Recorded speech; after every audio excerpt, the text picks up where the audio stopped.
क्रांतिसूर्य राष्ट्रपिता महात्मा ज्योतिराव फुले, आरक्षणाचे जनक राजर्षी शाहूजी महाराज आणि ज्यांच्या भारतीय संविधानामुळे ज्यांनी इथल्या हजारो लाखो वर्षांच्या आमच्या गुलामगिरीच्या शृंखला तोडल्या आणि आम्हाला मानानं सन्मानानं आणि स्वाभिमानाचं जगणं बहाल केलं, हे स्वतंत्र भारताच्या राज्यघटनेचे प्रमुख शिल्पकार, विश्ववंदनीय विश्वरत्न महामानव डॉक्टर बाबासाहेब आंबेडकर. आज आपण बहुजन विद्यार्थी आघाडीच्या माध्यमातून आजची 18वी साप्ताहिक बैठक या ठिकाणी साजरी करत आहोत. आणि आजच्या बैठकीचा जो आपला विषय आहे की रमाई जयंतीच्या निमित्तानं माता रमाईचा जीवन संघर्ष आमच्याकरता कसा आदर्श आहे, तर या विषयावरती आपण मंथन करण्यासाठी या ठिकाणी जमलेलो आहोत. तर माता रमाईचा सगळा जीवन संघर्ष आम्हा सगळ्यांसाठीच, ना केवळ महिलांसाठीच तर सगळ्यांसाठीच कसा आदर्शप्रद आहे यावरती आज आपण बोलणार आहोत. तर आतापर्यंत आपण गीताच्या माध्यमातून किंवा व्याख्यानांच्या माध्यमातून जिकडे कुठे रमाई ऐकलेली आहे किंवा आपण फेसबुकला पोस्ट बघितल्या असतील, व्हॉट्सअपला पोस्ट बघितल्या असतील, इंस्टाग्रामला पोस्ट बघितल्या असतील, तर माता रमाईला एक विशेषण फार प्रामुख्यानं आपण लावतो, ते म्हणजे त्यागमूर्ती, त्यागाचं प्रतीक, संघर्षाचं प्रतीक, शोषण किंवा शोषित जे आहे ना, सहनशीलतेचं प्रतीक. तर मला असं वाटते की आपण जी रमाई आतापर्यंत ओळखलेली आहे ती फक्त सोसणारी, सहन करणारी आणि दुःखी किंवा दुःखच वाट्याला आलेली अशीच रमाई आपण आतापर्यंत बघितलेली आहे किंवा आपण तिचं तसं यात इंटरप्रिटेशन केलेलं आहे. परंतु जी रमाई मी बघते आणि मला असं वाटते की माझ्या समाजातल्या मुलींनी किंवा आमच्या समाजानं जी रमाई बघायला हवी आहे, तर ती झुंजणारी रमाई आहे, ती झगडणारी रमाई आहे, ती लढवय्यी रमाई आहे.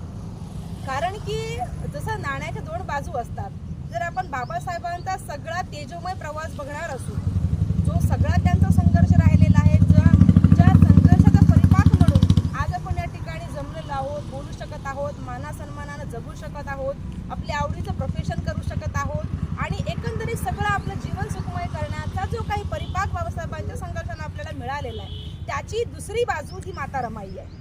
तर ह्या बाजूला आपल्याला दुर्लक्षित करता येणार नाही.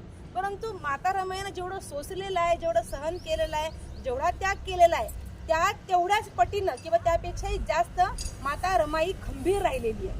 माता रमाई नेतृत्व करणारी राहिलेली आहे. माता रमाई हिचं एक स्वतंत्र अस्तित्व आहे, एक स्वतंत्र तिचं वलय आहे स्वतःला. तर त्या बाजूवरती आपण प्रकाश टाकण्याचा प्रयत्न करूयात. जसं माझ्या अगोदर सरांनी उल्लेख केला की जेव्हा माता रमाई बाबासाहेबांना भेटण्याकरता बंदरावरती जातात आणि सगळी लोक बाबासाहेबांचा जयघोष करत असतात, बाबासाहेब जिंदाबाद, भीमराव आंबेडकर जिंदाबाद अशा घोषणा करत असतात आणि सगळं समाज जमलेला आहे बाबासाहेबांच्या स्वागतासाठी. आणि अशा वेळेला माता रमाईला नेसायला लुगडं नाहीये आणि माता रमाई या विचारामध्ये आहेत की बाबासाहेब आंबेडकर इतक्या दुरून परदेशामधून शिकायला आलेले आहेत, माझ्या लुगडाला ठिगडे पडलेली आहेत, मला फाटकी लुगडी आहेत आणि असं लुगडं जर मी घालून गेले तर लोक बाबासाहेबांना नाव ठेवतील, म्हणून नेसावं काय. तर माता रमाई काय करतात, तर बाबासाहेबांना शाहूराजांनी जो घातलेला फेटा होता तो फेटा नेसून माता रमाई त्या ठिकाणी जातात. तर याच्यामध्ये माता रमाईचा जेवढा त्याग आहे तेवढी निर्णय क्षमता सुद्धा आम्हाला दिसली पाहिजे. म्हणजे बहाणा नाहीये किंवा नवऱ्याकडे टोमणं देण्याचा किंवा नवऱ्याला भांडण्याचा असा अट्टहास नाहीये. तर त्यांना कसं चांगलं वाटेल किंवा त्यांचा सन्मान कसा होईल, तर ही एक भूमिका माता रमाईची आपण लक्षात घेतली पाहिजे. जेव्हा माता रमाई तिकडे बाबासाहेबांना भेटण्याकरता जातात तर पूर्ण वेळ माता रमाईची जी नजर आहे ती बाबासाहेबांच्या पायाकडे होती. बाबासाहेबांनी बऱ्याच वेळा माता रमाईकडे निरीक्षण केलं तर माता रमाईची नजर ही बाबासाहेबांच्या पायाकडे होती आणि सगळे कार्यकर्ते बाबासाहेबांना भेटताय, सगळ्यांचं भेटणं होऊ दिलं. माता रमाई एका साईडला बसलेल्या आहेत, उभ्या आहेत एका साईडला. असं नाही की माझा नवरा आहे, मला पहिले भेटू द्या, तुम्ही सगळे बाजूला व्हा, इतक्या वर्षानंतर माझा नवरा मला भेटायला आलाय, असं अजिबातच नाहीये. सगळ्या लोकांचं भेटणं होत आहे, बोलणं होत आहे आणि सगळ्यात शेवटी बाबासाहेब आंबेडकर सगळ्या कार्यकर्त्यांचे भेटीगाठी संपून माता रमाईकडे येतात आणि मग माता रमाईला प्रश्न विचारतात की तू पूर्ण वेळ मी तुझ्याकडे बघितलं रामू, तू माझ्या पायाच्या बुटाकडे का बघत होतीस, तू माझ्याकडे का बघितलं नाहीस. तर माता रमाई त्यावेळेला म्हणतात की मी तुमच्या पायाकडे यासाठी बघत होते की माझी सुद्धा तुम्हाला नजर लागायला नको. म्हणजे हे प्रचंड प्रेम आहे म्हणजे प्रेमाची कुठली परिभाषा जर तुम्हाला समजून घ्यायची असेल ना, तर तुम्ही ती माता रमाईकडून घेतली पाहिजे की हे प्रेम आहे. म्हणजे मला सहवास भेटला पाहिजे, मला वेळ भेटला पाहिजे, मला सगळ्या सुखसोयी भेटल्या पाहिजे, हा अट्टहास करणं आणि त्यासाठी नवऱ्याला भांडणं झगडणं हे प्रेम नाहीये. तर आपल्या नवऱ्याचं ज्याच्यामध्ये सुख आहे, त्यांचं ज्याच्यामध्ये ध्येय उद्दिष्ट आहे, त्याच्यामध्ये आपण कसं पूरक होऊ, आपण कसं सहाय्यक होऊ, तर ह्या प्रकारची जी भूमिका आहे, तर त्यागातून आपलं प्रेम कसं दाखवता येईल हे आपल्याला माता रमाईकडून दिसते. त्याच्यानंतर बाबासाहेब परदेशी शिकायला असताना आपण बाबासाहेबांबद्दल वाचलेले की बाबासाहेबांना वेळेवर जेवायला नव्हतं, वेळेवरती काय जेवायला सुद्धा नव्हतं, एका पावावरती, एका टिकली एवढ्या बटरवरती बाबासाहेबांनी जीवन काढलेलं त्या ठिकाणी आणि शिक्षण केलेलं आहे. परंतु तीच परिस्थिती माता रमाईची पण इकडे होती. म्हणजे एका बॅरिस्टरची बायको गौऱ्या थापते आणि गौऱ्या थापून त्या गौऱ्या विकते, त्यातही दुसऱ्या लोकांनी बघू नये आणि एका बॅरिस्टरची बायको गौऱ्या थापते असं बाबासाहेबांना दूषण लावू नये, दोष लावू नये म्हणून त्या अंधारामध्ये सकाळी 4ला जाऊन लोकांच्या नजरी पडू नये अशा प्रकारे जाऊन शेण जमा करतात, त्या गौऱ्या थापतात आणि त्या गौऱ्या सुद्धा कुठे विकतात. त्यावेळेला गौरीचा भाव सर 2 रुपये होता. जनरल जे मार्केट होतं त्या मार्केटला 2 रुपयाला गौरी विकायची. माता रमाई त्यावेळेला कॉलनीजमध्ये 3 रुपयाला गौरी विकायची. हे अर्थशास्त्र पण आपण समजून घेतलं पाहिजे माता रमाईचं. आणि हे मार्केटिंग स्किल्स आहेत, हे पण एक माता रमाईचा गुणधर्म आहे, कौशल्य आहे. म्हणजे हे प्रत्येक व्यक्तीला लागणार आहे की जसं तुम्ही ज्या ठिकाणी जाल तुमची स्वतःची व्हॅल्यू तुम्हाला दाखवावी लागेल की तुमची काय व्हॅल्यू आहे हे तुम्हाला समजलं पाहिजे आणि तुम्हाला तुमचं स्किल हे योग्य ठिकाणी सेल आउट करता आलं पाहिजे. हा किती मोठा माता रमाईचा गुणधर्म आहे. म्हणजे जिकडे जनरल मार्केटला 2 रुपये किंमत, तिकडे माता रमाई 3 रुपयाला त्या गौऱ्या विकायची. आणि त्या काळामध्ये स्वतःच्या नवऱ्याला म्हणजे जनरली आपण बघत असतो लॉ मध्ये पण आता असं आहे की मेंटेनन्स हा हजबंड वाईफला देतो आणि हजबंडची रिस्पॉन्सिबिलिटी वाईफला मेंटेन करणं, तिला सांभाळणं, पोटगी वगैरे देणं.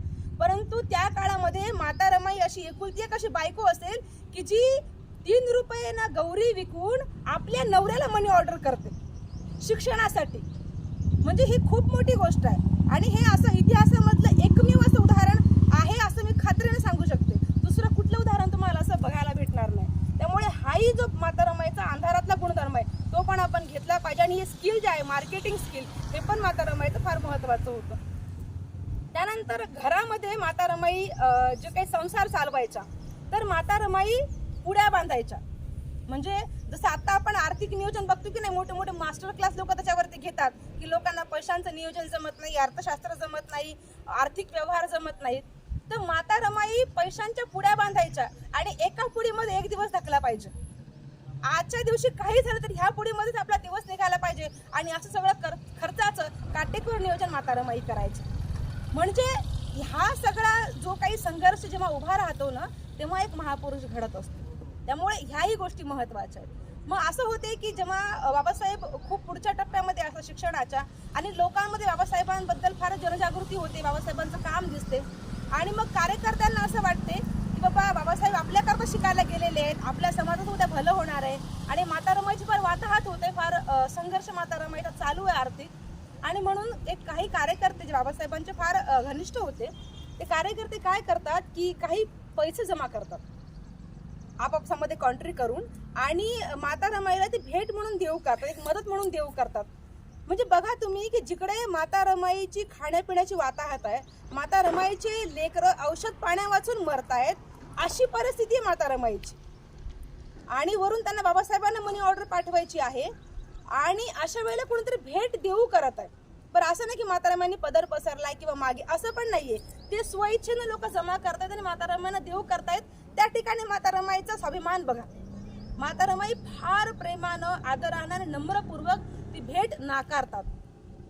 कारण की माता रमाई म्हणतात की भविष्यामध्ये इतिहासामध्ये असं लिहिलं जाऊ नये की बाबासाहेब परदेशी शिकत असताना माता रमाईला पुन्हा पुढे हात पसरावा लागला किंवा म्हणजे बाबासाहेब सांभाळू शकले नाही कुटुंबाला, असं लांछन, असं दूषण बाबासाहेबांना लागू नये. म्हणजे इकडे माता रमाईचा स्वाभिमान आपल्याला दिसतो, कणखर स्वाभिमान आपल्याला दिसतो आणि तेवढंच बाबासाहेबांच्या प्रतिमेच्या स्वच्छतेप्रती माता रमाईची काळजी पण आपल्याला दिसते. तर हा खंबीर स्वाभिमान सुद्धा आला पाहिजे. नाहीतर आता आपल्या ज्या मुली आहेत, आपण आता बघतोय ना, आपल्या माय बहिणी आहेत बिचाऱ्या, आपण त्यांच्यावरती, पण हे वास्तव आहे. कारण मी हॉस्टेलला राहिलेली 5 वर्ष, मी बघितले, आता मी समाजामध्ये बघत असते खूप लाचारी आहे आणि आर्थिक दृष्ट्या तर फारच लाचारी आहे. आणि मी कायम असं म्हणत असते की बाबा डिपेंडन्सी, आणि त्यातही फायनान्शियल डिपेंडन्सी जी मुलीची जी आहे ती जर कुणावर होत असेल तर ती लाचारी आहे. डिपेंडन्सी इज लाचारी. त्याच्यामुळे पण माता रमाई बघा त्यावेळेला की त्यांनी ती भेट नाकारलेली आहे. त्यामुळे स्वाभिमान जो आहे, कणखर स्वाभिमान, हा गुणधर्मही माता रमाईकडून आपण घेतला पाहिजे. त्यानंतर माता रमाईचा अजून एक गुणधर्म ते म्हणजे निष्कलंक चारित्र्य. आरशालाही लाजवेल इतकं निष्कलंक चारित्र्य, इतक्या शीलवान माता रमाई होत्या. आणि पत्नीचं शील हे नवऱ्याचा सन्मान असतो, नवऱ्याचा गुरूर असतो. त्याच्यामुळे त्याला निष्कलंक ठेवणं हा सुद्धा गुणधर्म माता रमाईकडून आपण घेतला पाहिजे. त्यानंतर माता रमाईची प्रकृती सारखी म्हणजे कमी जास्त होत होती, दुखत राहायचं माता रमाईचं. आणि म्हणून बाबासाहेबांना असं वाटलं की माता रमाईंना हवा पालटासाठी आपण दुसरीकडे कुठे पाठवावं. तर मला वाटते वराळे गुरुजींच्या शाळेवरती आहे ना आश्रम, जे काही हॉस्टेल होतं तिकडे माता रमाईंना काही दिवसासाठी वातावरणाचा जो म्हणजे कायापालट व्हावा हवेचा म्हणून माता रमाईंना पाठवतात. मग तिकडे माता रमाई बसतात, रोज बघतात की मुलं येतात, खेळतायत तिकडे. आणि असं होते की 1-2 दिवस माता रमाई निरीक्षण करतात की ते मुलं बाहेर खेळायलाच आले नाहीत. त्या ग्राउंडमध्ये माता रमाईंना मुलं खेळलेले दिसत नाहीत. म्हणजे माता रमाईची निरीक्षण क्षमता बघा, हा गुणधर्म माता रमाईंचा किती महत्वाचा आहे. आणि त्याच्याही पेक्षा माता रमाईची सहानुभूती बघा की नाही आले खेळायला जाऊ दे, आपल्याला काय करायचं, आपल्याला काही मुलं सांभाळायला ठेवले का नाही. अशी एखादी बाई म्हटली असती ना की आपल्याला काय करायचं, आले खेळायला, नाही आले आपल्याला काही गरज नाही. परंतु नाही, माता रमाई जातात तिकडे, विचारपूस करतात की हे मुलं खेळायला का नाही आले. तर मग माता रमाईंना असं कळते की या मुलांना 2 दिवसापासून जेवायला मिळालेलं नाही. आणि जेवण आणण्यासाठी त्याचे चालक आहे, त्यांच्याकडे पैसे नाहीयेत. आणि माता रमाईचं वात्सल्य बघा, माता रमाईचं प्रेम बघा. माता रमाई स्वतःच्या हातातल्या सोन्याच्या बांगड्या काढून देतात, ते घ्यायला नकार करतात की नाही माता, आम्ही तुमचं कसं काय घेणार. माता रमाई म्हणतात नाही, ही पण माझीच लेकरं आहेत, ही सुद्धा माझीच लेकरं आहेत आणि ही अशी लेकरं उपाशी राहता कामा नये. आणि मग माता रमाईच्या सोन्याच्या बांगड्या देऊन त्या लेकरांचं खाण्यापिण्याची व्यवस्था करते. तर हे समर्पण, ही सिंपती, ही सहानुभूती, दुसऱ्याचं दुःख समजून घेण्याची वृत्ती.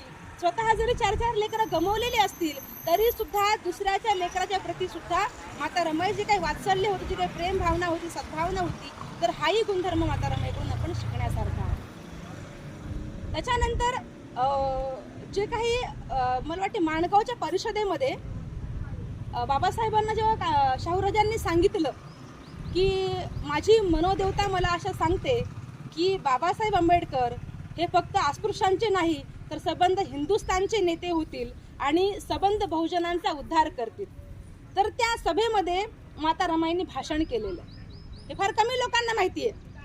म्हणजे माता रमाईमध्ये भाषण कौशल्य सुद्धा होतं, आपले विचार मांडण्याची सुद्धा कसब होतं, कौशल्य होतं. आणि हे नेतृत्व क्षमता सुद्धा माता रमाईमध्ये होती. तर त्या प्रकारचे गुणधर्म सुद्धा आपल्या मुलींमध्ये, आपल्या महिलांमध्ये विकसित झाले पाहिजेत. म्हणजे माता रमाई जर म्हटलं आपण, ते एक अष्टपैलू व्यक्तिमत्व होतं. तर हे अष्टपैलू व्यक्तिमत्व, लढणारं जे व्यक्तिमत्व होतं, झुंजार जे व्यक्तिमत्व होतं, ते व्यक्तिमत्व सुद्धा उजेडामध्ये येणं गरजेचं आहे. आणि जसं आपण आता दुसरा विषय आपण ठेवला होता की आमच्या मुलींना सुद्धा माता रमाई झालं पाहिजे. तर मी तुम्हा सगळ्यांना असं म्हणजे सांगेल की मुलींना तर झालंच पाहिजे माता रमाई, पण आमच्या मुलांनी पण आंबेडकर होण्याचा प्रयत्न केला पाहिजे, आंबेडकरांची गुणधर्म अंगीकारण्याचा प्रयत्न केला पाहिजे. कारण हे पूरक आहे, पॅरलल आहे, हे डिपेंडेड आहे. तुम्ही फक्त जर महिलांकडून अपेक्षा कराल की त्यांनी माता रमाई व्हावं, तर आपल्याकडे पण ते मिशन मुवमेंटची जे काही एक खिणगी आहे, जो काही वणवा आहे, तो आपल्यामध्ये पेटला पाहिजे. आणि आपण जर ती गोष्ट आपल्या पार्टनरला कन्व्हिन्स करू शकलो तर निश्चित आपले पार्टनर सुद्धा, आपल्या मुली सुद्धा माता रमाई निश्चित होण्याचा प्रयत्न करतील. आणि आपल्या मुलांमध्ये सुद्धा बाबासाहेबांचे जे गुणधर्म आहेत, ज्या क्वालिटीज आहेत, ते आल्या पाहिजेत. आता जयंतीचं जे आता तुम्ही सांगितलं आमच्या शुभम सरांनी की जर आपण म्हटलं असते ते का गाण्याचा कार्यक्रम आहे, मस्त डीजे वगैरे आहे, तर बोलवायची गरज पडली नसती. ही आजूबाजूची लोक पण येऊन आपल्याला जॉईन झाली असती. आणि मी सुद्धा बघितलं की इतका जोरात डीजे, डॉल्बी वगैरे लावून लोक यावर्षी नाचत होते, लिटरली नाचत होते रमाई जयंतीला. म्हणजे असं झालंय की जयंती कुठलीही असं आम्हाला नाचायला भेटलं पाहिजे. त्याच्या अगोदर जी आपली चर्चा झाली की आपल्याकडे विद्यार्थी का जोडला जात नाहीत, विचारांशी का जोडला जात नाहीत, तर त्याचं जे एक कारण मला दिसते, कदाचित अजूनही काही कारण असू शकतील, पण जे कारण मला वाटते ते कारण असं आहे की आम्हाला काय ना अधिकार हवेत, आम्हाला अधिकार, कर्तव्य आम्हाला नको आहेत, म्हणजे लायबिलिटी नको आहे आम्हाला, है ना. आपले दादा नेहमी सांगतात, योगीराजे दादा, की तुम्ही सांगा इकडे हारला घालायचा आहे, हार घालायला येऊ, तुम्ही सांगा मेणबत्त्या लावायच्या आहे, मेणबत्त्या लावायला येऊ, तुम्ही सांगा अगरबत्ती लावायची, अगरबत्ती लावायला येऊ, फार तर आम्ही घोषणा पण देऊ, पण तुम्ही माझ्या विचारांना जोडा आणि हे काम करा. तर हे काही आम्हाला आजच्या पिढीला नको आहे. म्हणजे असं झालंय ना की ते इंस्टाग्रामचे 30 सेकंडचे जे रील्स आहेत ते बघून बघून एक मेंटॅलिटी पण अशा प्रकारची झाली आहे की आता आम्हाला 1 मिनिटाचा व्हिडिओ बघा वाटत नाही सर, आम्ही 10-15 सेकंद त्याला स्किप करतो. म्हणजे अगं इन्स्टंट सगळं हवंय आम्हाला. आणि हा किती मोठा, म्हणजे सुरुवातीला जिओ फ्री देणं आणि माझं मला आठवते 4th इयरला वगैरे असताना 1 महिनाभर 1 GB चालायचं नेट, 1 GB इंटरनेट 1 महिना चालवायचो आम्ही, वापरायचो. म्हणजे पटकन जेवढं गुगलला सर्च करायचं का पटकन सर्च करायचं, ऑफलाईन जायचं आणि तेवढं लिहून घ्यायचं जे काही सर्च केलं असेल नोट्स वगैरे अभ्यासाच्या, आणि परत ऑनलाईन जाऊन म्हणजे असं एकदम काटकसरीमध्ये इंटरनेट वापरायचो. आणि रिचार्ज सुद्धा एक ते 10 रुपयाचं सिम कार्ड मिळायचं, ते जे होतं स्क्रॅच करून 9 रुपयाचं ते यायचं, 8.5-9 रुपये. फार अर्जंट असेल तरच कॉल करायचा, हा नाहीतर मिस कॉल, घरी तर फक्त मिस कॉल द्यायचा आई वडिलांना बोलायचं असेल तर. पण हे जिओने काय केलं, तुम्हाला सवय लावली, आणि सवय लावल्यानंतर पण आपल्याला काय केलं, टार्गेट सेट केलं, दिवसाला 1.5 GB संपलंच पाहिजे. बरं त्याच्यापेक्षा खाली रिचार्ज करायला रिचार्ज अवेलेबलच नाही ठेवलं, तुम्हाला ऑप्शन नाही ठेवलंय. म्हणजे हे जे सगळं चालू आहे ना, तर तुम्हाला म्हणजे गुंतवून ठेवलेलं आहे. म्हणजे आता असं झालंय की जसं इंग्रजांनी आपल्यावरती राज्य केलं तर ती एक गुलामी आपल्याला दिसून येत होती की आपण गुलाम आहोत, परंतु आताची जी गुलामी आहे ना, ही अदृश्य गुलामी असं वाटते मला. ही म्हणजे अदृश्य गुलामी आहे. आता आपण गुलाम असं आपण म्हटलं की सर तुम्ही गुलाम आहेत, तर ती म्हणजे मॅडम काय बोलायला, मी कुठं गुलाम, मी तर स्वतंत्र आहे. परंतु आताची जी आमची गुलामी होते ना, ती एक प्रकारची मानसिक गुलामी होते. म्हणजे आमचे मेंदू इतके ॲडिक्टेड झाले की झोपेत उठल्यानंतर सगळ्यात पहिले आमचा हात जातो कुठं, माझा मोबाईल कुठे आहे, डोळे उघडायच्या अगोदर वाटते की मोबाईल कुठे आहे. आणि पटकन इंस्टाग्रामला काय झालं, व्हॉट्सअपला काय झालं, फेसबुकला अपडेट बिलकुल राहावं. टेक्नॉलॉजी जी झालेली आहे ती आपण अपडेट राहावं यासाठी झालेली आहे. पण हे जे आपल्याला व्यसन लावलेलं आहे, हे आपल्याला व्यसन लावलेलं आहे. आणि आता मी तुम्हाला म्हणेल 1.5 GB तुम्हाला भेटतंय ना, बिलकुल ते वापरा, पण ते वापरण्याकरता आपल्याकडे पर्याय खूप आहेत. खूप चांगले पॉडकास्ट आहेत, पॉडकास्ट बघा. एक तो राहुल अलाहाबादी म्हणून छान पॉडकास्ट करतो आणि खूप चांगल्या लोकांना बोलून खूप छान डिस्कशन्स वगैरे घेत असतो. तर पॉडकास्ट बघा, चांगली लेक्चर्स बघा. परंतु म्हणजे त्याचं युटिलायझेशन कसं करता येईल. पण आपण जेव्हा बघतोय ना, आपल्याला ॲड पण कुठल्या येतात, रमी प्यावो ना महाराज, म्हणजे आपल्या लेकराने रमीकडे गेलं पाहिजे. त्याची ॲड पण करणारे कोण आहेत, नेते अभिनेते लोक आहेत. आणि मागच्या आपण एका डिस्कशनला आपण कल्चरल रिप्रेझेंटेशन बद्दल बोललो होतो की आपलं कल्चरल रिप्रेझेंटेशन का बरं नाहीये. हे कल्चरल रिप्रेझेंटेशन मग आहे काय नेमकं. जसं मूवीज मध्ये आपण बघत आहोत, ज्या पण लग्नाच्या पद्धती आहेत त्या कोणत्या आहेत, 7 करवाली, नाहीतर मग ती जी ख्रिश्चनची पद्धत आहे ना, येस नो, तुम्ही एकमेकांना मान्य आहात की नाही आहात, है ना. मुस्लिम पद्धती आपण बघत आहोत. बुद्धिस्ट मॅरेज तुम्ही आतापर्यंत बघितले का, ते राधिका आपटेकर आता जी सोडली तर ती इतकी वर्ष लागली इंडस्ट्रीमध्ये आपल्या कल्चरचं प्रेझेंटेशन व्हायला, इतकी वर्ष लागली. बाबासाहेबांचं आपल्याला तुम्ही आपण हे बघतो मूवीजमध्ये जे पोलीस स्टेशन दाखवतात किंवा एखादं सरकारी ऑफिस दाखवतात, तिथे फोटो कुणाचा असतो. साऊथचे मूवी सोडले तर साऊथच्या मूवीमध्ये बऱ्याच वेळा बाबासाहेबांचे फोटो वगैरे दाखवतात. पण जे आपण बॉलिवूडबद्दल बोलतोय दाखवतात का, अजिबात नाही. तो आता आमचा मंजुळे येतो, नागराज मंजुळे, आणि मग एक बॅनर मोठं बाबासाहेबांचं लावतो आणि अमिताभ बच्चनला हात जोडायला लावतो. पण हे किती आहे, प्रमाण किती आहे पर्सेंटेजमध्ये. त्याच्यानंतर आता कुठले आपण मीडिया चॅनल जर बघितलं तर सारखं सत्संग, बाबाचे प्रोग्राम, नाहीतर मग हे धनवृद्धी यंत्र घ्या तुम्हाला पैसा येईल, नाहीतर काय इच्छापूर्ती कछुआ घ्या तुम्हाला पैसा येईल. म्हणजे हे सगळं काय चालू आहे, हे सगळं त्यांचं कल्चर आहे. केडरगावमध्ये नेहमी आपण हे बोलत असतो आणि माझं फारच फेवरेट स्टेटमेंट आहे की त्यांनी असं करून ठेवले की थंडा मतलब कोका कोला. हे जे बंबार्डिंग आहे ना, आपल्याला वाटतं की याने काय फरक पडतो, याने खूप फरक पडतो. एखादी खोटी गोष्ट 10 वेळा नाही 100 वेळा जर सांगितली ना तर ह्युमन कॉन्शियसनेस सायकोलॉजी अशा प्रकारची आहे की एकदा तरी माणूस विचार करतो की नाही हे खरं असेल. कारण जर 100 लोक एका वाटेने जात असतील तर असं वाटतं की मग बरोबर असेल. आता आपली लाईट कधी तर गेली, आपण फक्त आपलीच गेली की बाकीच्यांची पण गेली, तर सगळ्यांची गेली असेल तर मग हा ठीक आहे, मग ओके आहे. म्हणजे ही एक जनरल सायकोलॉजी आहे. आणि म्हणून त्यांचं जे काम चालू ते अशा प्रकारचं की थंड मतलब कोका कोला, त्यांनी इतकं आपल्याला हे करून ठेवलेलं आहे आपले मेंदू की हे म्हणजे हेच. मग थंड बर्फ बी असते, मग त्यांचं काम ते करतात. आपण त्यांना काम करू नका असं म्हणू शकत नाही, कारण त्यांचा कल्चर, त्यांचं रिलिजन हे त्यांना वाढवण्याचं स्वातंत्र्य पण भारतीय संविधान देते. परंतु आपण आपलं कल्चर वाढवण्याकरता काय करत आहोत हे पण महत्त्वाचं त्याच्यामध्ये आहे. आणि आता आपण जे मीटिंग घेत आहोत, भले आपण लोक कमी आहोत, भलेही आपण कमी लोक आहोत, पण हे सातत्यानं चालू आहे. आणि तुमचं हे थंड मतलब कोका कोलावाला काम चालू आहे सर. त्याच्यामुळे जितकी पण लोक येत असतील आपण हे करत राहिलं पाहिजे. आणि हे सांस्कृतिक जे आपलं रिप्रेझेंटेशन आहे, मग आपली जी लिपी आहे, पाली लिपी आहे, हिचं संवर्धन झालं पाहिजे. ज्या आपल्या बुद्धलेण्या आहेत यांचं संवर्धन झालं पाहिजे. यांना म्हणजे प्रिझर्वेशन आणि वाढवणं हे दोन्ही पण झालं पाहिजे. त्याच्यानंतर आपली जी राष्ट्रीय प्रतीकं आहेत त्या प्रतीकांचा सन्मान झाला पाहिजे, यांचं पण संवर्धन झालं पाहिजे.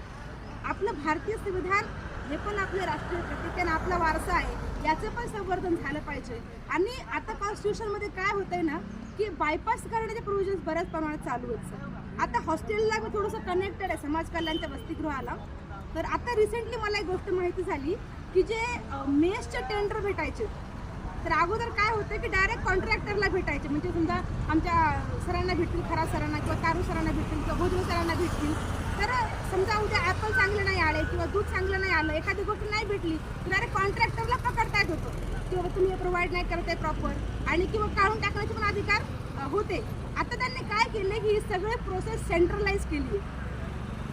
सेंट्रलाइज म्हणजे डायरेक्ट सचिव, आता म्हणजे वॉर्डनला, सहाय्यक आयुक्ताला किंवा प्रादेशिक आयुक्ताला कोणाला अधिकार ठेवले नाही, डायरेक्ट सेंट्रल सचिवांना अधिकार आहे ते.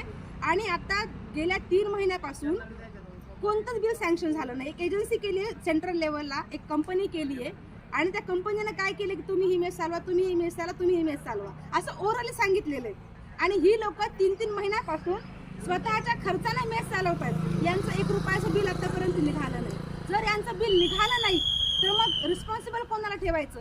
आणि यांना जर बिल निघालं नाही तर अल्टिमेटली कशावर परिणाम होणार? जेवणावर परिणाम होणार, क्वालिटी चांगली मिळणार नाही. आणि मुली काय करणार किंवा आपले मुलं काय करणार? इकडे 1000 मुलांचं वसतिगृह आहे समाज कल्याणला, इकडे जवळपास 1000 मुलींचं वसतिगृह आहे. तर हे मुली काय करणार, मुलं काय करणार? आपले बहुजनांचे संघर्ष करणार. कशा करता? खाण्याकरता. म्हणजे यांचा मेंदू कुठे गेला? म्हणजे हे इतकं खतरनाक षडयंत्र आहे, आपण विचारही करू शकत नाही की हे कशा प्रकारे सगळं काम करत आहे. कारण की जोपर्यंत पोटाचा प्रश्न मिटला जात नाही तोपर्यंत मेंदू तुम्ही कामच नाही करू शकत. त्याच्यामुळे ह्या सगळ्या स्तरावरती आपला संघर्ष आहे. हे तर फार मी छोटं उदाहरण सांगितलं, ते पण मी आहे त्यांच्या कॉन्टॅक्टमध्ये, हॉस्टेलला माझं सारखं कनेक्ट असतो म्हणून. अजून बऱ्याच ठिकाणी मग आपण काय म्हणतो, कॉन्स्टिट्यूशन तर आहेच, कॉन्स्टिट्यूशनला काय होतंय? आम्ही कॉन्स्टिट्यूशन खंड समर्थक आहोत, परंतु ही सगळी जी शृंखला आहे ना ती कॉन्स्टिट्यूशनचे बाय प्रोडक्ट्स आहेत, कॉन्स्टिट्यूशनला धरून लागून आहेत. त्यामुळे इकडे पण आपण ध्यान देणं गरजेचं आहे. आता स्वाधार्थ निधी पण खूप दिवसांपासून येऊन पडलेला आहे, परंतु वितरित होत नाही. मग का होत नाही वितरित? आणि मग ह्याचं काय करतात की ते की मग असं भासवतात की ही त्रुटी संविधानाची आहे, म्हणून संविधान बदलण्यात आलं पाहिजे. आता आरक्षणाबद्दल आपण तेच बघितलं. आरक्षणाचा जो काही आक्रोश सगळा चालला होता, आपण यावरती अगोदर विचारमंथन केलेलं आहे.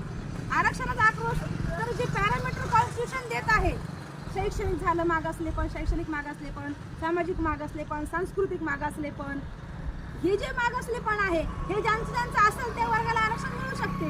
परंतु त्यांना हे सगळं दाखवून की नाही, तुमच्या ज्या समस्यांचा हल आहे तो फक्त आरक्षण आहे. आणि मग आरक्षणाला विरोध कोण करत आहे? कशामुळे भेटत नाहीये? मग कॉन्स्टिट्यूशनमुळे भेटत नाहीये. मग कॉन्स्टिट्यूशन बदललं पाहिजे की नाही बदललं पाहिजे?